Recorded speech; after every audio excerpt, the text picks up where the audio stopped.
Friends, welcome to my YouTube channel. ಇವತ್ತು ನಾನು ತೊಂಡೆಕಾಯಿ ಪಲ್ಯ ಮಾಡೋದು ಹೇಗೆ ಅಂತ ತೋರಿಸ್ಕೊಡ್ತೀನಿ. ಈ ತೊಂಡೆಕಾಯಿ ಪಲ್ಯ ಊಟಕ್ಕೆ ಸೈಡ್ ಡಿಶ್ ಆಗಿ ಅಥವಾ ಚಪಾತಿಗೆ, ರೊಟ್ಟಿಗೆ ಕೂಡ ಮಾಡ್ಕೊಂಡು ತಿನ್ಬೋದು. ಭಾಳ ರುಚಿಯಾಗಿರುತ್ತೆ, ಹಾಗೆ ಬೇಗ ಕೂಡ ಮಾಡ್ಕೋಬೋದು. ಹಾಗಾದರೆ ಹೇಗೆ ಮಾಡೋದು ಅಂತ ನೋಡೋಣ. ಅದಕ್ಕೂ ಮುಂಚೆ ಯಾರೆಲ್ಲ ನನ್ನ ಚಾನಲ್ನ ಇನ್ನೂ ಸಬ್ಸ್ಕ್ರೈಬ್ ಮಾಡ್ಕೊಂಡಿಲ್ಲ, ದಯವಿಟ್ಟು ಸಬ್ಸ್ಕ್ರೈಬ್ ಮಾಡ್ಕೊಳ್ಳಿ. ಪಕ್ಕದಲ್ಲಿರೋ ಬೆಲ್ಲೈಕನ್ನು ಕೂಡ ಕ್ಲಿಕ್ ಮಾಡ್ಕೊಳ್ಳಿ. ಹಾಗೆ ನಿಮ್ಮ ಫ್ಯಾಮಿಲಿ ಫ್ರೆಂಡ್ಸ್ ಜೊತೆ ಕೂಡ ಶೇರ್ ಮಾಡ್ಕೊಳ್ಳಿ. ಈ ವಿಡಿಯೋ ಇಷ್ಟ ಆದರೆ ಲೈಕ್ ಮಾಡೋದನ್ನು ಕೂಡ ಮರಿಬೇಡಿ. ಹಾಗಾದರೆ ಹೇಗೆ ಮಾಡೋದು ಅಂತ ನೋಡೋಣ. ಮೊದಲಿಗೆ ನಾನಿಲ್ಲಿ ಅರ್ಧ ಕೆಜಿಯಷ್ಟು ತೊಂಡೆಕಾಯಿನ ತೊಗೊಂಡಿದ್ದೀನಿ. ಈ ರೀತಿ ಉದ್ದವಾಗಿ ಹೆಚ್ಚಿಟ್ಕೊಂಡಿದ್ದೀನಿ. ಇವಾಗ ನಾನು ಒಂದು ಕುಕ್ಕರ್ಗೆ ಈ ತೊಂಡೆಕಾಯಿನೆಲ್ಲ ಹಾಕೋತಾ ಇದ್ದೀನಿ. ಮೊದಲು ತೊಂಡೆಕಾಯಿನ ಬೇಯಿಸ್ಕೋಬೇಕಾಗುತ್ತೆ. ಒಂದು ವಿಜಿಲ್ ಕೂಗಿಸ್ಕೊಂಡ್ರೆ ಸಾಕು. ಇವಾಗ ನಾನು ಸ್ವಲ್ಪ ಉಪ್ಪನ್ನ ಸೇರಿಸ್ಕೊತಾ ಇದ್ದೀನಿ. ತರಕಾರಿ ಮುಳುಗುವಷ್ಟು ನೀರನ್ನ ಹಾಕ್ಕೊಂಡು ಮೊದಲು ತೊಂಡೆಕಾಯಿನ ಬೇಯಿಸ್ಕೊಳ್ಳೋಣ. ಇವಾಗ ಲಿಡ್ನ ಕ್ಲೋಸ್ ಮಾಡಿ ನಾನು ಗ್ಯಾಸ್ ಮೇಲೆ ಇಡ್ತಾ ಇದ್ದೀನಿ. ಒಂದು ವಿಜಿಲ್ ಕೂಗಿಸ್ಕೊಂಡ್ರೆ ಸಾಕು. ನೆಕ್ಸ್ಟ್ ಇವಾಗ ನಾನು ಇಲ್ಲಿ ಒಂದು ಮಸಾಲೆ ಪೌಡ್ರನ್ನ ರೆಡಿ ಮಾಡ್ಕೊತಾ ಇದ್ದೀನಿ. ಒಂದು ಬಾಣಲಿ ಇಟ್ಕೊಂಡಿದ್ದೀನಿ. ಅದಕ್ಕೆ ಒಂದು 2-3 ಸ್ಪೂನು ನಾನು ಕಡಲೆ ಬೀಜನ ಹಾಕ್ಕೊಂಡು ಚಿಕ್ಕ ಉರಿಯಲ್ಲಿ ಹುರ್ಕೋತಾ ಇದ್ದೀನಿ. ಇವಾಗ ಒಂದು ಚಿಕ್ಕ ತುಂಡಷ್ಟು ಕಾಯಿನ ಸೇರಿಸ್ಕೊತಾ ಇದ್ದೀನಿ. ಅದು ಕೂಡ ಚೆನ್ನಾಗಿ ಫ್ರೈ ಮಾಡ್ಕೊಳ್ಳೋಣ.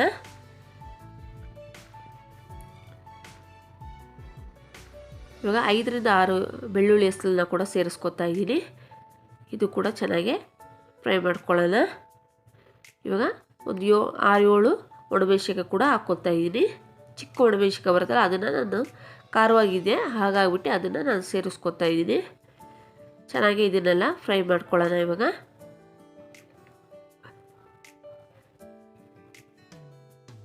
ಚೆನ್ನಾಗಿ ಕೆಂಪಗೆ ಫ್ರೈ ಆಗಿದೆ. ಇವಾಗ ಇದು ತಣ್ಣಗಾಕೆ ಬಿಟ್ಬಿಡೋಣ. ಇವಾಗ ಇದು ತಣ್ಣಗಾಗಿದೆ. ನಾನು ಮಿಕ್ಸಿ ಜಾರ್ಗೆ ಹಾಕ್ಕೊಂಡು ಪೌಡ್ರ್ ಮಾಡ್ಕೊಳ್ಳೋಣ.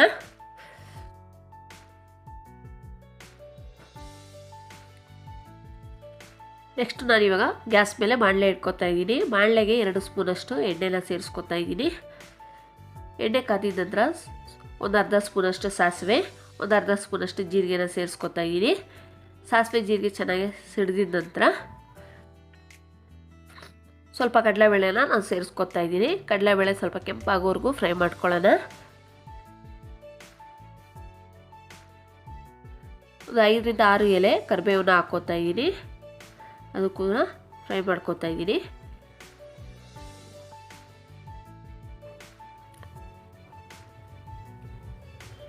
ಇವಾಗ ಕಡಲೆಬೇಳೆ ಕೆಂಪಾಗಿದೆ.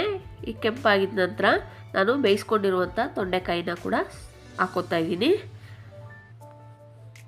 ಒಂದು 1/4 ಸ್ಪೂನಷ್ಟು ಅರಿಶಿನ ಸೇರಿಸ್ಕೊತಾ ಇದ್ದೀನಿ. ಇವಾಗ ಇದನ್ನು ಒಗ್ಗರಣೆ ಜೊತೆ ಚೆನ್ನಾಗಿ ಮಿಕ್ಸ್ ಮಾಡ್ಕೊಳ್ಳೋಣ.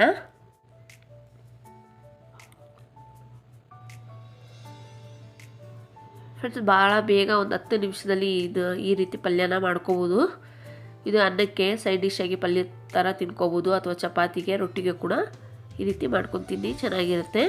ಇವಾಗ ಒಂದು ಪೌಡ್ರ್ ರೆಡಿ ಮಾಡ್ಕೊಂಡಿದ್ವಲ್ಲ, ಅದು ಕೂಡ ಸೇರಿಸ್ತಾ ಇದ್ದೀನಿ.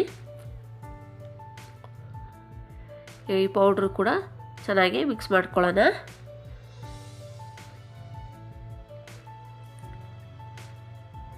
ಒಂದು 2-3 ನಿಮಿಷ ಚೆನ್ನಾಗಿ ಫ್ರೈ ಮಾಡ್ಕೋಬೇಕು.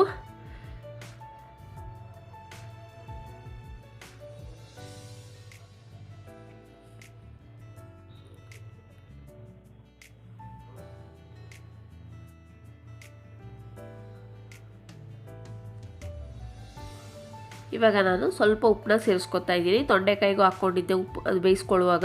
ಇವಾಗ ಸ್ವಲ್ಪ ಮಸಾಲೆಗೆ ಸ್ವಲ್ಪ ಉಪ್ಪನ್ನ ಹಾಕ್ಕೊತಾ ಇದ್ದೀನಿ. ಸ್ವಲ್ಪ ಕೊತ್ತಂಬರಿ ಸೊಪ್ಪು, ಇದನ್ನೆಲ್ಲ ಹಾಕ್ಕೊಂಡು ಇನ್ನೊಂದು ಸರಿ ಚೆನ್ನಾಗಿ ಒಂದು 2-3 ನಿಮಿಷ ಫ್ರೈ ಮಾಡ್ಕೊಳ್ಳೋಣ.